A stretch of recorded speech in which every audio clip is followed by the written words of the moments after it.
नमस्ते दोस्तों, आप सभी का मैं स्वागत करता हूं। आज के इस सेशन में हम जानेंगे HTML के टेक्स्ट टैग्स के बारे में। ये HTML का सेशन है जो मैं हिंदी में रिकॉर्ड कर रहा हूं। इंग्लिश में ऑलरेडी सेशंस प्लेलिस्ट में अवेलेबल है, लेकिन जो बच्चे हिंदी में समझना चाहते हैं उनके लिए ये हिंदी में सेशन रिकॉर्ड कर रहा हूँ। तो जैसे हमने देखा है कि आपको अगर एक वेबसाइट बनानी है या फिर वेब पेज बनाना है तो आपको HTML में कोड लिखना पड़ेगा। और जब भी आप कोई कोड लिखते हो तो अब आप जानते हो कि HTML वेब पेज में काफ़ी सारा टेक्स्ट भी रहता है। तो जब भी आप टेक्स्ट लिखोगे तो टेक्स्ट को हम डिफरेंट फॉर्मेट्स में हम यहाँ पे डिस्प्ले कर सकते हैं। तो जैसे अगर हमें डिस्प्ले करना है टेक्स्ट को बोल्ड में, या फिर हमको इटैलिक फॉर्मेट में टेक्स्ट को डिस्प्ले करना है, या फिर अंडरलाइन फॉर्मेट में हमको टेक्स्ट को डिस्प्ले करना है, तो इस तरह के अगर आपको कुछ मार्कअप करने हैं टेक्स्ट के लिए तो आप ये टेक्स्ट टैग्स के जरिए कर सकते हैं। तो हम जब भी ऐसा कोई मार्कअप करते हैं तो उसका मीनिंग ये रहता है कि हम एडिशनल एम्फासिस दे रहे हैं। जो भी हम वर्ड्स यूज कर रहे हैं या फिर फ्रेजेस यूज कर रहे हैं हमारे वेब पेज में, तो उसको हम हाईलाइट करना चाहते हैं, उसको एक एडिशनल एम्फासिस देना चाहते हैं। और इसी वजह से या फिर कुछ फॉर्मेट हम उसको देना चाहते हैं, और इसी वजह से हम इस तरह के टेक्स्ट टैग्स जो है वो यूज कर सकते हैं। तो जैसे कुछ सिंपल टेक्स्ट टैग्स है जो टेक्स्ट फॉर्मेटिंग के लिए यूज होते हैं, जैसे bold, italic, underline, pre, address. तो इन सभी टेक्स्ट टैग्स के बारे में हम जानेंगे। तो बी टैग मतलब ये बोल्ड टैग है। जैसे मैंने कल बताया था कि कोई भी टैग आप लोगे तो उसको एंगल ब्रैकेट में आपको इनक्लूड करना पड़ेगा। तो ये बोल्ड टैग है। तो जो भी टेक्स्ट आप स्टार्ट टैग बी और एंड टैग बी के बीच में लिखोगे तो बोल्ड में अपीयर होगा स्क्रीन पे। तो जैसे मैंने यहाँ पे एग्जांपल करके बता दिया, दिस इज बोल्ड टेक्स्ट, ऐसा अगर आपने लिख दिया HTML कोड में तो ये जो टेक्स्ट है दिस इज बोल्ड टेक्स्ट और बोल्ड फॉर्मेट में स्क्रीन पे दिखेगा। या फिर आपको अगर उसको इटैलिक करना है तो फिर आप ये आई टैग यूज कर सकते हैं। तो स्टार टैग और एंड टैग के बीच में आप जब जो भी लिखोगे वो इटैलिक फॉर्म में स्क्रीन पे डिस्प्ले होगा। या फिर आप अंडरलाइन करना चाहते हैं टेक्स्ट को तो आप ये यू टैग मतलब अंडरलाइन टैग यूज कर सकते हो। इसके स्टार टैग और एंड टैग के बीच में जो भी आप लिखोगे वो अंडरलाइन फॉर्मेट में स्क्रीन पे डिस्प्ले होगा। तो जैसे एक सिंपल यहाँ पे मैंने एक HTML फाइल बना है, कोई भी स्क्रीन कोई भी एडिटर लेके आप ये फाइल बना सकते हो। तो मैंने पहले डॉक्यूमेंट टाइप HTML लिख दिया, फिर HTML, फिर हेड, फिर टेक्स्ट टैग है हमारी ये फाइल, फिर हेड को एंड कर दिया। फिर बॉडी में मैंने कुछ दो तीन सेंटेंसेस लिखे। जैसे मेरा नाम लिखा है उसको बोल्ड मैं करना चाहता हूँ, इसलिए यहाँ पे बोल्ड मैंने ऐड किया है, बोल्ड टैग। फिर यहाँ पे इटैलिक के लिए मैंने सी यू अगेन ये वर्ड्स ऐड किए हैं।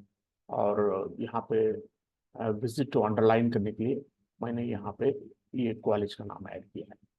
तो फिर मैंने बॉडी एंड कर दिया और HTML कोड भी एंड कर दिया।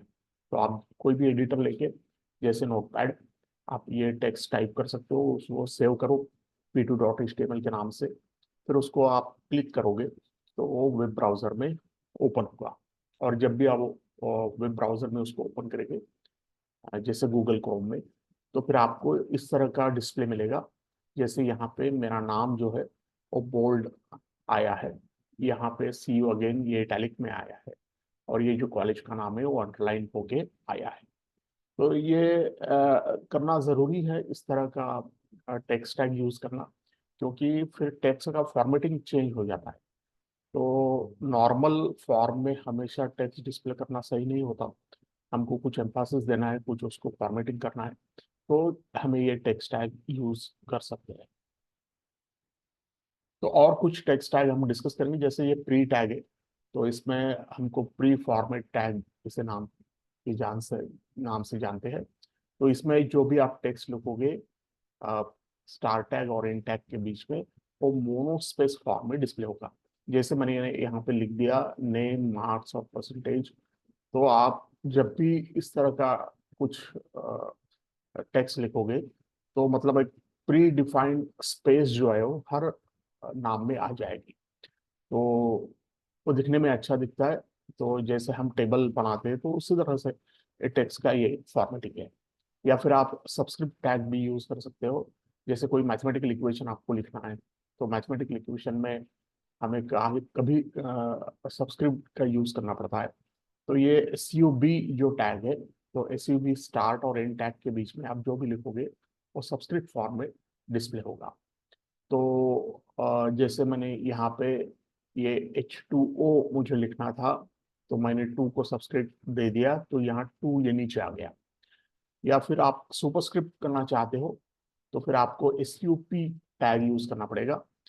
तो स्टार टैग और इन टैग के बीच में जो भी आप इंफॉर्मेशन लिखोगे तो वो सुपरस्क्रिप्ट के फॉर्म में डिस्प्ले होगा। जैसे मेरा मैथमेटिकल फार्मूला E = MC², तो मैंने यहाँ पे ये स्क्वायर जो है 2, उसके लिए मैंने सुपरस्क्रिप्ट का टैग यूज किया। तो मैंने यहाँ पे एक सिंपल प्रोग्राम बना दिया है जिसमें हमने ये तीनों टैग यूज किए हैं। प्री टैग, उसके बाद में ये सबस्क्रिप्ट टैग, और बाद में सुपरस्क्रिप्ट टैग। तो आप जब भी ये प्रोग्राम सेव करोगे और एग्जीक्यूट करोगे तो आप पाओगे कि इस तरह का आउटपुट को मिलेगा। मतलब आप कोई भी मैथमेटिकल फार्मूला ले लो साइंस में या मैथमेटिक्स का, तो वो आपको प्रॉपर फॉर्म में आप डिस्प्ले कर पाओगे with the help of these tags. तो इसके अलावा और भी कुछ टैग्स है।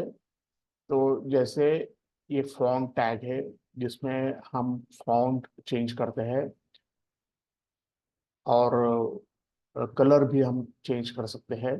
तो इसके बारे में हम आगे डिस्कस करेंगे आगे के सेशन में। Thank you friends.